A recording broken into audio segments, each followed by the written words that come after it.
repay that. Talk to me like I'm just a regular tramp trying to screw you. This is Ginny Blackmore and a new song, Bones. Well, for Auckland-born Ginny, it wasn't so much a case of launching her career by making it in this country, then cracking straight into the notoriously tough US market.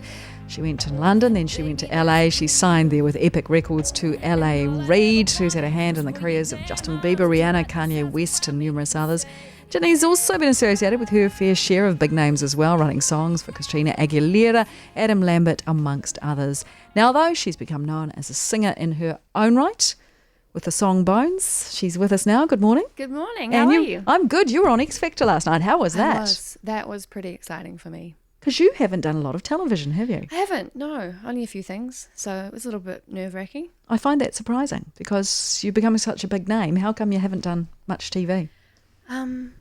I'm not sure, really. Maybe I don't look right for TV. Oh, you definitely look right for TV. The bit I liked, though, you remember your first appearance, which was Good Morning. Yeah. Down the road at TVNZ there a few years ago. All way back with McDonald's Young Entertainers, actually. That was my first TV experience. Oh, that must have been quite nerve-wracking. That was, yes. Ginny, you raised on Christian music. That seems to be something that is you often read in people's bios who go on to do music. Yeah, I think there's a lot of opportunities to get into music in church because we sing and play every single week. So there's heaps of opportunities and a lot of musicians come out of church. So it was definitely a privilege and set me up pretty well. But Lauren Hill, Sister Act, small Yes. girl, you go to the movie, I can see you look on your face. Tell us about that. That moment when I fell in love with music, fell in love with singing. It was the first time I'd heard like soul, hip hop, R&B, and it blew me away. I was really young. I think I was about 9 years old, but I was over the moon about it. And Dad went and bought me the Fugees, the score, that album, but I only had it for one day because it had swearing in it. So they listened to it. They told me that I lost it, but I didn't. They took it away. So they listened to it and they thought, nah, this is not for our girl. Oh, that was a mistake. Yeah, we'll give her 10 years till we let her listen to that. But the love affair was there and it never went away. And you turned to your father that day and said something to him, didn't you? Yes, I said, Dad, I want to be an R&B singer. Because I asked him what it was and he told me what the music was that I'd heard. And I was like, oh, that's what I want to do. And what did Dad say? He, I think he was mildly concerned about what that would mean.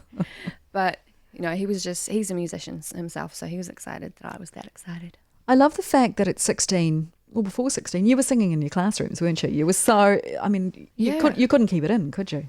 No, I do. I sing all the time. I have singing Tourette's. And the teachers complained to the principal that I was slightly disruptive. When you were supposed to be doing maths, you were singing, right? Yes, just under my breath. I couldn't help it. And I didn't realise I was doing it. But there were complaints, genuine complaints. So do you remember the conversation with the principal? I'm 16, I want to leave school. And he went, yeah, good idea. He was the one who actually raised the idea. Oh. I had taken a lot of time off school for musical theatre and I was with a dance crew and I was touring around Australia and New Zealand and doing a whole lot of stuff. So I was practically at the point where I hadn't been in school long enough to even pass that year. So I think he thought, well, you clearly know what you want to do and we support you. So if you want to leave, you can get a head start in your career. And it was a good recommendation. And you said yes, but you didn't go and drift around. You actually went and worked pretty hard on your music, didn't you? Yeah, my parents let me drop out, if you will, on one condition, and that was that I treated my music like a job. And at that point, I really wanted to get deep into songwriting. So I was set up with some gear that Daniel Bedingfield bought for me, actually. We go way back. We have a lot of history, and he supported me a lot and bought me a microphone and a computer and what a nice guy. Software. Yeah, amazing, so generous. And so I just worked on songwriting in my bedroom 9 to 5, 5 days a week, non-stop. And my parents supported me for a couple of years until I had enough music to move overseas with. What's it like being better known in the US than at home here in Auckland? It's quite strange, actually. It's random. It's pretty random. I don't know why I always really wanted to go to America. I was a big dreamer when I was a kid. I was like, I'm going to be the biggest star in the world. And I had this strong desire to go there. I also didn't know if New Zealand would like my style because at the time we weren't that obsessed with pop music and R&B wasn't a popular genre. So I didn't even know if you'd like me or not. Well, I think we do like you. That's nice. We do. How's the US? They're liking you too, aren't they? They are. They think I'm a little odd. Most people haven't really even met a Kiwi before. in America. So I'm always there first. So, yeah, do they think you're Australian generally to start with, or have they no clue? They still don't know what that is either. No. Okay. Tell us a song about, so you've written some songs for some famous people, and then there's this guy called L.A. Reid. I mean, the name in itself is quite frightening. I knew that name from when I was a kid. Yeah, I think anyone who knows music or cares about the industry knows who L.A. Reid is. So you go into L.A. Reid, you go, "Hi, I'm Ginny." Is that how it went? Basically, yeah. I was actually packing to fly to London, and my manager called and said, "What are you doing right now? I'm picking you up in 10 minutes. I'm taking you to see L.A. Reid." So I didn't have time to prepare for it. I wasn't dressed up. I wasn't ready to go. I just jumped in the car, and he said, "You're going to have to perform for him. You're going to meet him. This might be your only opportunity to ever meet him." And 10 minutes, literally. 10 minutes. So I slapped on some red lipstick, my favourite vintage leather jacket, my big leather boots, and messed up my hair. I was like, all right, I can do it. And we got there and met him. And we only spoke for about 10 seconds. He just wanted to know who I was, where I was from, how much did I love music. And then he said, "Stand up and sing." So I stood up and I sang Bones. And it was okay. It was a little flat and a little boring. So he asked me to do it again, and gave me a little pep talk and told me that I was awesome, but that he was worried about my timidity and stuff like that. And I tried to explain that I'm a Kiwi and this is just the way that we are.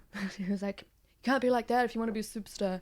So, and then he pulled the whole company into the room, and there was probably 30 or 40 people squished down one end, and I stood at the other and sang Bones again. And for some reason that went really, really well, and the staff were crying, and it was crazy. It was crazy. Incredible. And he walked out the room and called his lawyer immediately, and we did the deal that night. So the deal was done basically within about 25 minutes, I'm thinking. It's not long, is it? You sing a song a couple of times and that's it.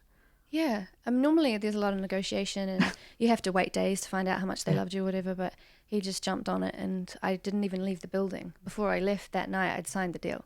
Fantastic. Now, I'm not going to ask you what you're earning because I don't want to know, and it's not my business, although it's vaguely. But how does it work? Does it lock you in for a few years? Does it give you great opportunities? How do these sort of deals work? Basically, they put a whole lot of investment into however many albums you commit to. So I can see ahead of me that I'm definitely going to release some albums, and I have some investors and some people who believe in me and help me, and that's basically what it's like. But it takes a long time to actually start earning the big money. It does. I have a sense you'll get there. Here's hoping. Yeah, so I can buy my house in Mission Bay. Yeah. So you can come back for January's or summer or something. It's not so nice up there. Tell me about the album. When's it coming out, and how many are you planning on bringing out? The album is pretty much finished and written and recorded and done, and we're kind of waiting for the right opportunity. I feel like Bones needs to grow a bit more, and I'm really fresh in people's minds over there. I'm brand new and they don't know anything about me, so we'll wait just a little bit until they're more interested in me, because at the moment they don't care that much. So they'll be marketing you to make you less brand new over there. What are they doing? You're travelling a lot? Yeah, I just came off a huge 4 or 5 month tour across the country, so I got to see so much of America. It was awesome. Working with guys like Ed Sheeran. Yeah, got to open for him in San Francisco, which was amazing. But I got to see hundreds of people there who had come for me and were singing Bones word for word, and some of my other songs that are online. So it blew me away to be in a place like San Francisco and to have hundreds of people show up. Singing the words to your song. I know, amazing.